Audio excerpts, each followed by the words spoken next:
This is the truth about living in Barcelona. Everyone talks about the sunshine, the tapas and the lifestyle, but there's also another side of Barcelona. And in today's video I share the real truth about jobs, immigration, crime, bureaucracy and the cost of living. I also compare Barcelona with two cities I used to live in, that's Amsterdam and Shanghai, and I will compare it to Miami. This is a city I consider to live in. So let's go. Let's start with jobs. Finding a high-paying job in Barcelona is difficult, especially if you're a non-EU resident. Spain unemployment rate in 2025 is around 10.3%. This is one of the highest in Western Europe. In Barcelona it's a bit lower, roughly 6 to 7% depending on the month, but still far above compared to Amsterdam 3 to 4% or Miami 2.8%. Most jobs here are in tourism, hospitality and small service companies, which means lower pay and limited growth. The local economy runs on small and medium businesses, not major corporations. Bottom line, Barcelona offers lifestyle, not really opportunity. Still, there's some opportunities in this market, but if you look at other cities, there is more space for growth. Barcelona is great if you have a remote job, or you can set up a company abroad, and you have a company here, but with foreign clients. That makes it easier to make more money. Next one is a bit of a sensitive topic, and it's immigration. And of course, it depends on your political point of view, what you think about this topic.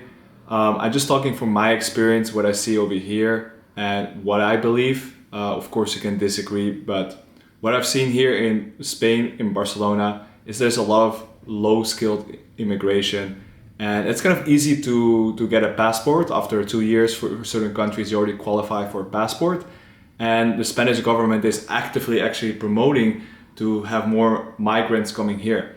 And for me, me as an entrepreneur, and I'm also an expat, right? So I'm not even from Spain, but however, I'm part of the European Union. I'm from the Netherlands.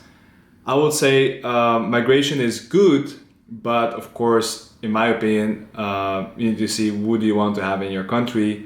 Do you want to have low-skilled migrants or high-skilled migrants? So if I look at Shanghai or China as an example, they really focus on only getting high-skilled migration. So you need to have a bachelor degree, 2 years work experience, or you need to start a company with 10,000 euros capital in order to start working and get an actual work visa in China.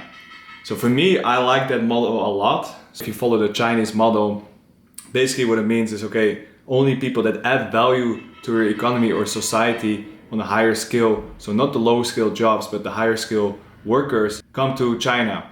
And another thing China does well, in my opinion, is like, okay, you cannot go there and just ask money from the government, right? If you don't work, your work permit gets expelled and you have to leave the country. That's it, you know? Like, if you don't work, you don't add value to the economy, you're a foreigner, you're out. So that's my point of view. I think that system is good. I also lived under that system as a foreigner, and for me, I completely understand how that works, and I think it's fair. If you're not from there, if you're a visitor, like you want to move into the country and want to build a life, then you actually have to add some value for the people there, instead of like coming and, yeah, not want to stereotype, but do like lower skill jobs, or get actually money from the government because you cannot find a job. So a bit of a sensitive point of view, of course. So let's talk about, the Spanish government has supported immigration to offset its aging population and labor shortages. So this is a very different, more socialist approach. And that's agree to disagree. For me, I think another approach will be better. But the fact is that you see a lot of lower skilled immigrants, they get together, and many of them actually don't even speak English or don't even learn Spanish. And studies actually point out a pattern that low-skilled, low-income migration leads to slower integration and higher representation in petty crime statistics. And that's not because immigrants are inherently criminal, but because of lack of opportunity pushes a small minority into street-level or informal economics. So I want to clarify, of course, not every lower-skilled immigrant is going to be a criminal. There are a lot of people that actually want to build a life over here and want to become a Spanish person and want to add value to the economy. But there's also a big group that doesn't do that, and that's what you see reflected in the day-to-day life with the pickpocketing. That's where we're gonna go on to the next later into the crime. But in my opinion, Spanish government makes a big mistake by just promoting and opening the borders and getting more lower skilled migration instead of like focusing on like, hey, we want foreigners that are welcome here, but a bit more higher skilled, and how can we have them add value to our economy? But again, that's just a different political point of view. This is my point of view, so I don't want to hurt anyone. This is just what I think and based on what I see. But if someone else has a different point of view and believes something else, of course, it's agree to disagree. And again, I think people that want to build up a life are welcome, but of course you need to vet them and see who you bring into your country. Then we jump into crime. Barcelona is also being called the pickpocketing capital of Europe, and this makes me really sad because I think Barcelona has like tremendous potential, really, but like the reputation got destroyed by this kind of pickpocketing, small crime, and people that are actually targeting tourists here. They're just coming on a holiday, and all their stuff gets stolen. Myself, I had at one time like I was walking Monday morning, going to the meeting. I was checking my phone in a good neighborhood, and a biker tried to get my phone out of my hand. Luckily, it fell on the ground. I could catch it, but that was like a brand new iPhone at that moment, 2 weeks old, almost got stolen. And I was like, damn, like this is Monday morning. It's not even a dangerous neighborhood. It's a good neighborhood, and someone tried to rob me. I felt like more unsafe, more aware. Many of my friends, they got their laptop stolen, phones got stolen. It's kind of a common thing. And it's really sad that Barcelona has to be like this. And in my opinion, it's kind of a little bit of failure of the government that they're not enforcing more stricter rules. If people steal a phone and they're not from here, maybe it's a controversy opinion, but I believe if you're not from here, you have no Spanish passport, you steal a phone, you should just be deported, I know maybe a lot of people will be upset if they hear this, but that's just my opinion. More cameras as well in Barcelona. If this is a big problem, you as a government should really tackle this problem and be proactive and punish these people if they actually commit crimes. So, and if they're from here, there should be higher punishments, if you just steal a phone and you pay like a small fine and the next day like you can steal again, then you're not really tackling the problem. So that's really sad for me. Let's look at the numbers. In the first half of 2025, the city recorded 83,000 criminal offenses. Pickpocketing, theft remained the biggest issue. Again, it's Europe's pickpocket capital. A lot of knife-related incidents rose 38% this year. And the crime index is at 51.7, and this is moderate high for Western Europe. Compared it to Amsterdam is 33, where crime mostly is limited to bike theft and nightlife issues. And then if you compare it to Shanghai, it's like way safer. It says 26 with very low violent or street crime. So when I was living in China, I felt completely safe. Also, if I travel back to China, I can just leave all my stuff at the airport. Worth thousands of euros, or like in a restaurant, wherever. I go to the toilet, don't have to worry about it. Like, someone is going to steal it. That's just not a thing. So in my opinion, we as the West can learn and look at China, how we can implement that.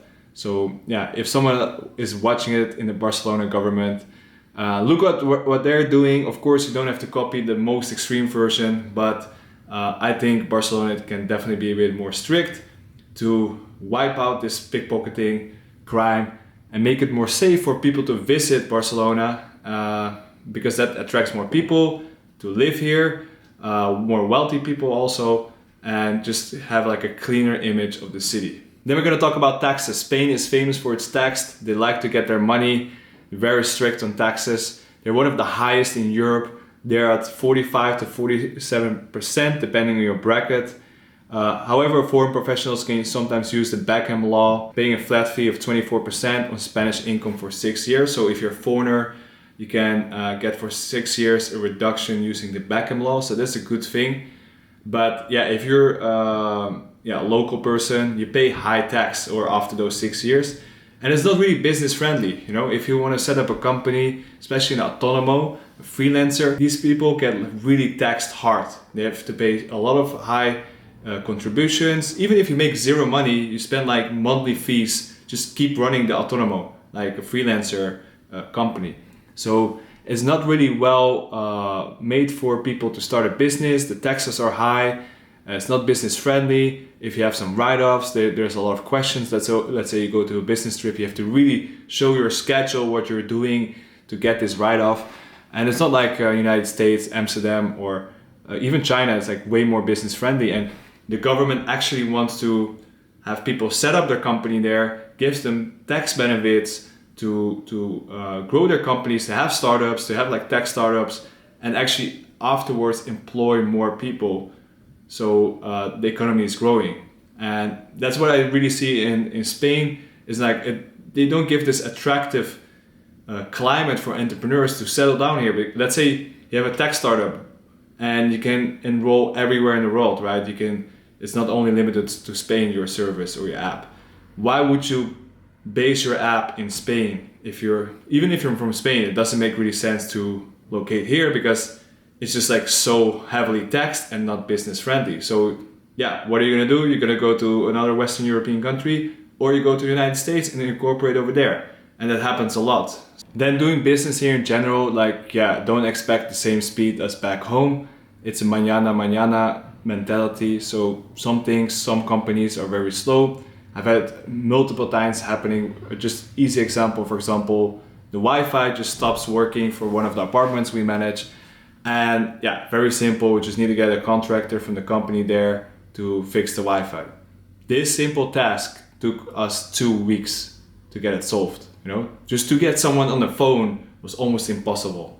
So, and yeah, there's like many examples of this, but yeah, you kind of like, for me, it feels like you're swimming against the current and not swimming with the current. So the whole system is kind of like, even if you want to be like fast, the system around you, other service providers, other companies are slowing you down. So that's really what I noticed here after doing business for a couple of years. The environment around you is slowing you down and you're swimming against the current.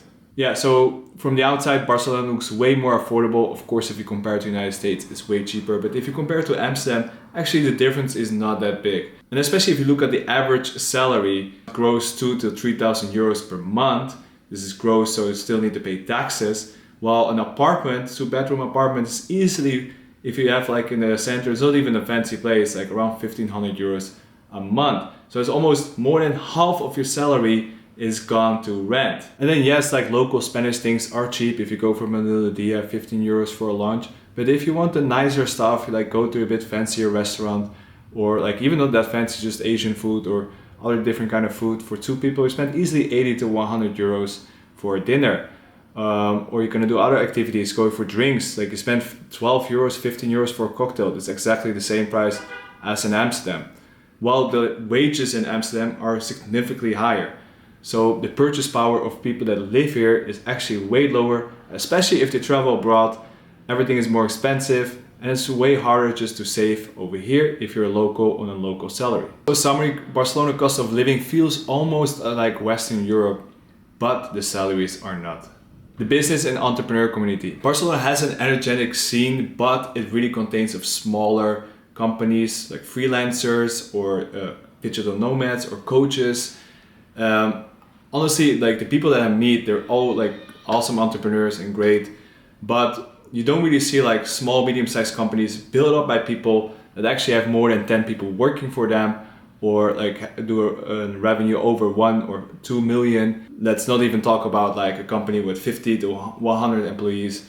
Yeah, for me at least, I don't know, maybe I'm just in the wrong circles, but yeah, I just don't meet those people that much. While in Netherlands or United States, or in China, it's just way easier to meet people that build a company, have like an actual team, and if they pass out tomorrow, the company still survives. Well, here most people, they have a company, but if they're sick or tomorrow something happens, their company is gone. So their company really depends on themselves.